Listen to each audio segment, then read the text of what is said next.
कंधों पे मेरे समाज की जिम्मेदारी। मैं समाज में पैदा हुआ, अगर समाज को मैं एक सीढ़ी आगे नहीं बढ़ा पाया तो मेरी जवानी का कोई फायदा नहीं। जब इसने बात मुझे कही तो मुझे एहसास हुआ कि कोई तो है और कुछ लोग तो हैं जो कुछ करना चाहते हैं। तो मुझे उस दिन बड़ा गर्व हुआ कि एक साथी तो तैयार हो गया है जो अपने समाज को धोखा नहीं देगा, जो अपने समाज को पीछे नहीं जाने देगा। एक साथी तो तैयार हो गया है जो समाज के मान सम्मान के लिए कुछ भी कर गुजरेगा, जो इस समाज को झुकने नहीं देगा। आपने देखा भी होगा, एक समाज के छोटे भाई का अपमान हुआ तो इसका कार्य भी देखा, उसमें मैंने भी देखा वहां बैठ के। मैं मना करता रहता हूं, गुस्सा अच्छा नहीं होता, मगर ये उस दिन गुस्सा हो गया, फिर चला गया। फिर मैंने कहा कि ठीक है यार, कभी कभी स्वाभिमान सम्मान की लड़ाई में प्रदर्शन भी करना पड़ता है कि सामने वालों को एहसास हो। राजस्थान में तो बहुत वीडियो बनती है, जबरन वीडियो बना बना के प्रदर्शन करते हैं कि देखो ये तुम्हारे समाज के हालात है। खैर छोड़ो, उनका एक काम, सुधर जाएंगे। एक और बहादुर शेर जो है, जिसकी मैं प्रशंसा जितनी करूं कम। पहली बार मैं झूठ नहीं बोलता हूं, दूसरी बात मैं चावलों से नहीं करता हूं। अगर ये गलत होते मैं दोनों के लिए नहीं बोलता। देखो मैं साफ आदमी, मैं समझता हूं आने वाले 5 साल में, मैंने आज अपने साथियों से भी कहा था, फिर दोहरा रहा हूं, एक ऐसा राष्ट्रीय लीडर जिसकी छांव में समाज अपने आप को जैसा पिछले 100 साल में सुरक्षित महसूस नहीं किया, महसूस करेगा, मेरी गारंटी है, याद रखना। और मैं आपको ये नहीं कह रहा हूं कि इसको नेता मैं बना रहा हूं, नहीं, वो अपने काम से नेता बन रहा है। आज अगर मुझे दिल्ली में जरूरत होती है ना, मुझे कोई समस्या होती है तो मैं इनको फोन करता हूं कि भाई हिमांशु जी एक परेशानी होगी, जरा फोन कर देना। तो वो मुझे सपोर्ट करता है, वो कहता ठीक है भाई हो जाएगा कुछ देर की बात। किसी को छुड़वाना हो, किसी को कुछ करवाना, तो मैं फोन नहीं करता हूं, ये फोन करते हैं। मैं इनको बोलता हूं कि नेताजी जरा मदद करा दो।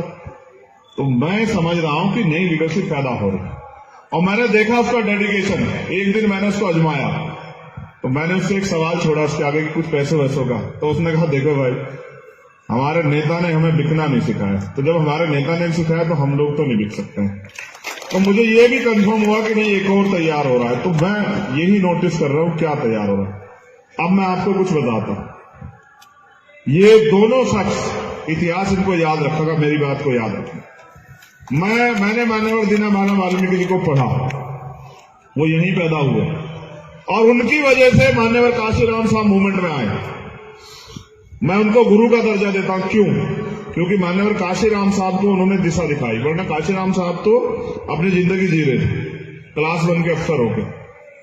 मैंने ओम प्रकाश वाल्मीकि जी को पढ़ा, आपने जिसने पढ़ा ना, मेरी रूह तक हिल गई जिस दिन मैंने उनके संघर्ष को, उनके जीवन को पढ़ा, उनके किस्से को पढ़ा। जब मैंने उनके दर्द को पढ़ा, वो मेरे यहां मुजफ्फरनगर के रहने वाले थे, बगरा। और एक कहानी जब मैंने उनकी पढ़ी ना, तो मैं सिसक गया, क्योंकि मैं भावुक आदमी हूं। अपने लोगों को अन्याय अत्याचार में देखा मैंने, तो मुझे तकलीफ होती है। मैं अपने समाज के दर्द को अपना दर्द समझता हूं, अपने दर्द को तो मैं कुछ नहीं समझता हूं, क्योंकि मैं समझता हूं तो आता जाता रहता, वो कुछ नहीं होता है। मैंने जब उनकी किस्से और उनकी जीवनी पढ़ी, उनकी आत्मकथा झूठन के रूप में उनकी कहानियां पढ़ी, तो मुझे तकलीफ हुई कि हम कहां थे और आज हम कहां। आप एक बार महसूस करके देखो कि अब से 100 साल पहले हम लोग कहां थे। क्या हम पे मंच था? क्या हम पे आशा बहन जैसी बहनें थी? क्या हम पे बोलने के लिए माइक था? क्या हमें ये आजादी थी? हम ऐसे थे जैसे गुब्बारे, हवा इधर से आई तो इधर हिल पड़े, इधर से आई तो इधर हिल पड़े, ऐसे ही तो थे। हमारा कोई वजूद नहीं था, हम गुलाम थे। जिसको जो मनाए हमें वो कहता था, जिसको जिस मन से आए हमें सींचता था, जिसको जो मनाए उस डंडे से हमें हाँकता था। फिर डॉक्टर अंबेडकर जैसी महान शख्सियत पैदा हुई, उन्होंने इस दर्द को समझा, संविधान में हमें समानता का अधिकार दिया। उनके अथक प्रयासों से इस देश की तमाम महिलाओं को, वो किसी जाति धर्म की, उनको अवसर मिला। आज जो प्रधान से लेके पार्षद तक हम लोग बनते हैं ना यहाँ, वो भी पॉलिटिकल रिजर्वेशन बाबा साहब के अम्बेडकर के संविधान में। कंधों पे मेरे समाज की जिम्मेदारी। मैं समाज में पैदा हुआ, अगर समाज को मैं एक सीढ़ी आगे नहीं बढ़ा पाया तो मेरी जवानी का कोई फायदा नहीं। जब इसने बात मुझे कही तो मुझे एहसास हुआ कि कोई तो है और कुछ लोग तो हैं जो कुछ करना चाहते हैं। तो मुझे उस दिन बड़ा गर्व हुआ कि एक साथी तो तैयार हो गया है जो अपने समाज को धोखा नहीं देगा, जो अपने समाज को पीछे नहीं जाने देगा। एक साथी तो तैयार हो गया है जो समाज के मान सम्मान के लिए कुछ भी कर गुजरेगा, जो इस समाज को झुकने नहीं देगा। आपने देखा भी होगा, एक समाज के छोटे भाई का अपमान हुआ तो इसका कार्य भी देखा उसमें, मैंने भी देखा वहां बैठ के। मैं मना करता रहता हूं, गुस्सा अच्छा नहीं होता, मगर ये उस दिन गुस्सा हो गया, फिर चला गया। फिर मैंने कहा कि ठीक है यार, कभी कभी स्वाभिमान सम्मान की लड़ाई में प्रदर्शन भी करना पड़ता है कि सामने वालों को एहसास हो। राजस्थान में तो बहुत वीडियो बनती हैं, जबरन वीडियो बना बना के प्रदर्शन करते हैं कि देखो ये तुम्हारे समाज के हालात है। खैर छोड़ो, उनका एक काम, सुधर जाएंगे।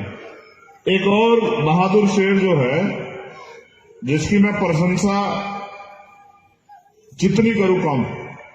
पहली बात मैं झूठ नहीं बोलता हूं, दूसरी बात मैं चापलूसी नहीं करता हूं। अगर ये गलत होते मैं दोनों के लिए नहीं बोलता। देखो मैं साफ आदमी हूं, मैं समझता हूं आने वाले 5 साल में, मैंने आज अपने साथियों से भी कहा था, फिर दोहरा रहा हूं, एक ऐसा राष्ट्रीय लीडर जिसकी छांव में समाज अपने आप को जैसा पिछले 100 साल में सुरक्षित महसूस नहीं किया, महसूस करेगा, मेरी गारंटी है, याद रखना। और मैं आपको ये नहीं कह रहा हूं कि इसको नेता मैं बना रहा हूं, नहीं, वो अपने काम से नेता बन रहा है। आज अगर मुझे दिल्ली में जरूरत होती है ना, मुझे कोई समस्या होती है तो मैं इनको फोन करता हूं कि भाई हिमांशु जी एक परेशानी होगी, जरा फोन कर देना। तो वो मुझे सपोर्ट करता है, वो कहता ठीक है भाई हो जाएगा कुछ देर की बात। किसी को छुड़वाना हो, किसी को कुछ करवाना, तो मैं फोन नहीं करता हूं, ये फोन करते हैं। मैं इनको बोलता हूं कि नेताजी जरा मदद करा दो। तो मैं समझ रहा हूं कि नई लीडरशिप पैदा हो रही है, और मैंने देखा उसका डेडिकेशन। एक दिन मैंने उसको आजमाया, तो मैंने उससे एक सवाल छोड़ा उसके आगे कि कुछ पैसों वैसों का। तो उसने कहा देखो भाई, हमारे नेता ने हमें बिकना नहीं सिखाया, तो जब हमारे नेता ने सिखाया तो हम लोग तो नहीं बिक सकते हैं। तो मुझे ये भी कंफर्म हुआ कि नहीं, एक और तैयार हो रहा है। तो मैं यही नोटिस कर रहा हूं क्या तैयार हो रहा है। अब मैं आपको कुछ बताता हूं, ये दोनों शख्स, इतिहास इनको याद रखेगा, मेरी बात को याद रखें। मैंने मान्यवर दीनदयाल वाल्मीकि जी को पढ़ा, वो यहीं पैदा हुए, और उनकी वजह से मान्यवर काशीराम साहब मूवमेंट में आए। मैं उनको गुरु का दर्जा देता हूं, क्यों? क्योंकि मान्यवर काशीराम साहब को उन्होंने दिशा दिखाई, वरना काशीराम साहब तो अपनी जिंदगी जी रहे थे क्लास 1 के अफसर होकर। मैंने ओम प्रकाश वाल्मीकि जी को पढ़ा, आपने जिसने पढ़ा तो मेरी रूह तक हिल गई जिस दिन मैंने उनके संघर्ष को, उनके जीवन को पढ़ा, उनके किस्से को पढ़ा। जब मैंने उनके दर्द को पढ़ा, वो मेरे यहां मुजफ्फरनगर के रहने वाले थे, बगरा। और एक कहानी जब मैंने उनकी पढ़ी ना, तो मैं सिसक गया, क्योंकि मैं भावुक आदमी हूं। अपने लोगों को अन्याय अत्याचार में देखा मैंने, तो मुझे तकलीफ होती है। मैं अपने समाज के दर्द को अपना दर्द समझता हूं, अपने दर्द को तो मैं कुछ नहीं समझता हूं, क्योंकि मैं समझता हूं तो आता जाता रहता, वो कुछ नहीं होता। मैंने जब उनकी किस्से और उनकी जीवनी पढ़ी, उनकी आत्मकथा झूठन के रूप में उनकी कहानियां पढ़ी, तो मुझे तकलीफ हुई कि हम कहां थे और आज हम कहां। आप एक बार महसूस करके देखो कि अब से 100 साल पहले हम लोग कहां थे। क्या हम पे मंच था? क्या हम पे आशा बहन जैसी बहनें थी? क्या हम पे बोलने के लिए माइक था? क्या हमें ये आजादी थी? हम ऐसे थे जैसे गुब्बारे, हवा इधर से आई तो इधर हिल पड़े, इधर से आई तो इधर हिल पड़े, ऐसे ही तो थे। हमारा कोई वजूद नहीं था, हम गुलाम थे। जिसको जो मनाए हमें वो कहता था, जिसको जिस मन से आए हमें सींचता था, जिसको जो मनाए उस डंडे से हमें हाँकता था। फिर डॉक्टर अंबेडकर जैसी महान शख्सियत पैदा हुई, उन्होंने इस दर्द को समझा, संविधान में हमें समानता का अधिकार दिया। उनके अथक प्रयासों से इस देश की तमाम महिलाओं को, वो किसी जाति धर्म की, उनको अवसर मिला। आज जो प्रधान से लेके पार्षद तक हम लोग बनते हैं ना यहाँ, वो भी पॉलिटिकल रिजर्वेशन बाबा साहब के अम्बेडकर के संविधान में है।